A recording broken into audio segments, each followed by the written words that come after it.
सितंबर 2025 से सितंबर 2024 से लेकर के आपका 2025 लगभग सवा साल आपके पीएसयूज रेलवेज और power energy sector majority of PSUs इन दोनों ही सेक्टर के बड़ी गिरावट में देखने को मिले। अभी तक वो रिकवरीज वापस नहीं आई है। ऑल टाइम हाईज जो सितंबर 2024 में देखने को मिले थे इन दोनों ही सेक्टर की मेजॉरिटी ऑफ कंपनीज में।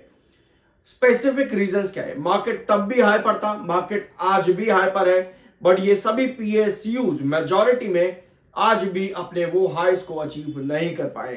क्या एक रीजन ये है कि आपके अक्टूबर 2023 से लेकर के सितंबर 2024 इस पूरे टाइम फ्रेम पर जो इन सभी पीएसयूज ने आपको स्ट्रॉन्ग रिटर्न दिए, उसके बाद ये करेक्शन स्टिल अगर हम देखें इन रिटर्न्स के बाद ये करेक्शन लगभग 50% से ज्यादा की है। अभी भी अगर हम जहां से तेजी बनी उनका टॉप हाइज देखें मेजॉरिटी में अभी भी 50% की करेक्शन ऊपर से नीचे है और नीचे से ऊपर अभी भी ये स्टॉक 50% लगभग 100% के रिटर्न पर नीचे से टॉप पर अभी भी बैठे हुए हैं।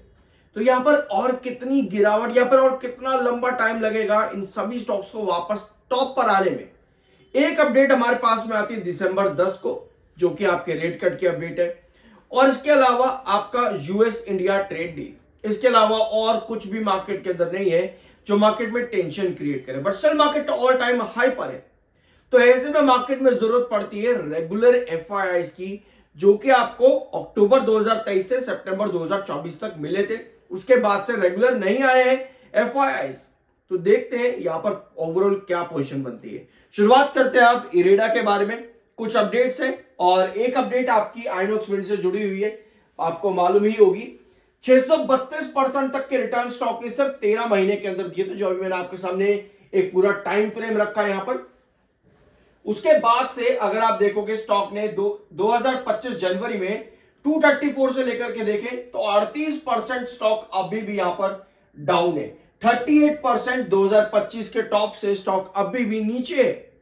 और एक अपडेट हमारे पास में है ये वाली आईसीआरए नहीं, CERC central electricity regulatory commission एक ड्राफ्ट पब्लिश करता है जो कि सोलर पावर प्रोड्यूसिंग कंपनीज को डेविएशन सेटलमेंट मैकेनिज्म के अंडर लेकर के आता है, यानी कि टाइटर नॉर्म्स इन कंपनीज के लिए इस सेक्टर में सोलर और विंड, जिसकी वजह से मेजॉरिटी ऑफ स्टॉक्स इस पूरे सेक्टर के majority of companies under pressure है। 1 जनवरी 2026 से इनका इंप्लीमेंटेशन है। बाकी की अपडेट्स आप लोगों ने मेरे ऑलमोस्ट इन सभी सेक्टर के स्टॉक्स पर देख ली होगी, समझ चुके होंगे आप लोग अगर आप रेगुलर व्यूअर हो। अगर पहली बार आए हो तो आइनॉक्स विंड का वीडियो मैंने आप लोगों के साथ परसों डिस्कस करा था, चेकआउट कर लेना, आपको सारी इंफॉर्मेशन इस अपडेट के रिगार्डिंग मिल जाएगी।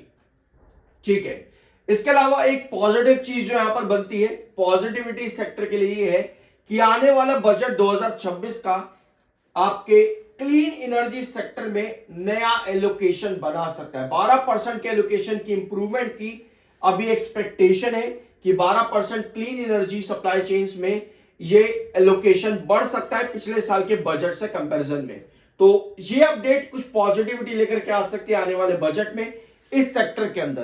तो देखते हैं क्या एलोकेशन आता है। अभी जो एक्सपेक्टेशन है प्री बजट में वो 12% एलोकेशन इंक्रीज होने की है। क्या कंपनी ऐसे में खराब हो जाती है? लेकिन अगर हम कंपनी के रेवेन्यू देखें तो यार कंपनी ऑलमोस्ट हर क्वार्टर में एक बेंचमार्क लेकर के आ रही है।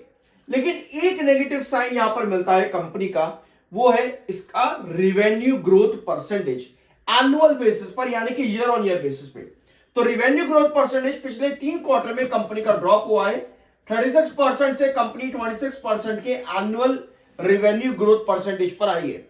ऑल्दो ये रेवेन्यू स्टिल बेंचमार्क्स पर है, लेकिन जो ग्रोथ आपका ऑन एवरेज 30% दिखता था वो इस समय 26% पे था सितंबर 2025 के। तो कहीं ना कहीं ये रेवेन्यू ग्रोथ जो डिप हुआ है ये भी एक पॉइंट है यहां पर नोट करने वाला कि क्यों तेजी नहीं मिल रही है। यानी कि अब हमको चाहिए कि एक स्टीप रेवेन्यू में ग्रोथ बने वापस से 28%, 30% एंड फर्दर ऑन। उसके बाद इस इरेडा के अंदर वापस से ग्रोथ देखने को मिल सकता है। तो आपको इवैल्यूएशन करना जरूरी है कि ये रेवेन्यू ग्रोथ कौन से क्वार्टर से शुरू होता है। एक बार 28% यानी कि 26 से ऊपर रेवेन्यू ग्रोथ आना शुरू हो जाए तो वहां पर रेवेन्यू ग्रोथ वापस से इंप्रूव होने के चांसेस बनते हैं ईयर ऑन ईयर बेसिस पर। ठीक है, तो इस पॉइंट को भी जरूर नोट कर लेना। अपार्ट फ्रॉम दिस, पिछले कुछ सेशंस में स्टॉक का जो वॉल्यूम है वो कम आया है और डिलीवरी बढ़ रही है। वीकली और मंथली बेसिस पर वॉल्यूम कम है, डिलीवरी हाई है, ये भी एक अपॉर्चुनिटी प्रोवाइड करता है वापस से एक छोटा इंक्रीज देने की। टेक्निकल पॉइंट ऑफ व्यू पे स्टॉक न्यूट्रल है। 30.5 का आपका एमएफआई एंड 37.5 का आपका आरएसआई है। 30s का टेक्निकल बहुत स्ट्रांग होता है और स्टॉक ने वापस से रिकवरी भी दिखाई है। लास्ट वीडियो में हमने ये दो इंपॉर्टेंट लेवल्स मार्क करे थे।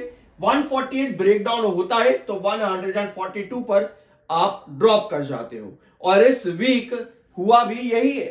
148 डायगोनल ब्रेकडाउन हुआ और आप वापस से गिर गए 142 की रेंज पे। यहां 142 की रेंज पर आप वापस से गिर जाते हो। अभी की जो कंडीशन स्टॉक में है, अगर हम ओवरऑल चार्ट पैटर्न देखें तो स्टॉक एक कर्व पैटर्न क्रिएट कर रहा है। एक कर्व पैटर्न अभी स्टॉक के अंदर यहां पर बना हुआ है। ये कर्व पैटर्न बताता आप लोगों को ये है कि आपके गिरते हुए रिस्ट्रिक्शन है स्टॉक के अंदर। जब भी आपके रिस्ट्रिक्शन गिरना शुरू हो जाए मतलब कि आपकी गिरावट बढ़ी आएगी।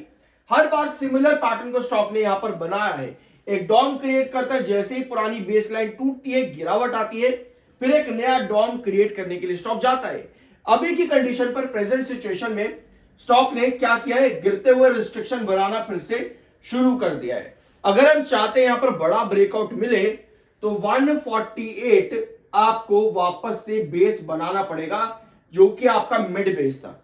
इस समय क्रूशियल बेस आपका 142 का है, जो हमने पिछले वीडियो में डिस्कस भी किया था।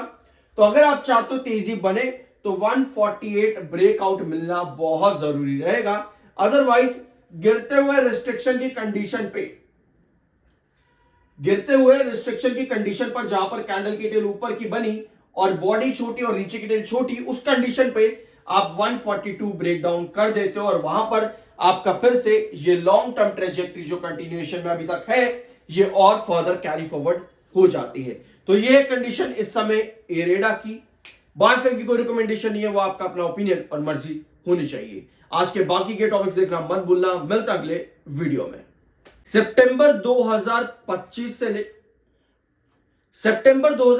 से लेकर के आपका 2025 लगभग 1.25 साल आपके पीएसयूज, रेलवेज और power energy sector, majority of PSUs, इन दोनों ही सेक्टर के बड़ी गिरावट में देखने को मिले। अभी तक वो रिकवरीज वापस नहीं आई है। ऑल टाइम हाईज जो सितंबर 2024 में देखने को मिले थे इन दोनों ही सेक्टर की मेजॉरिटी ऑफ कंपनीज में।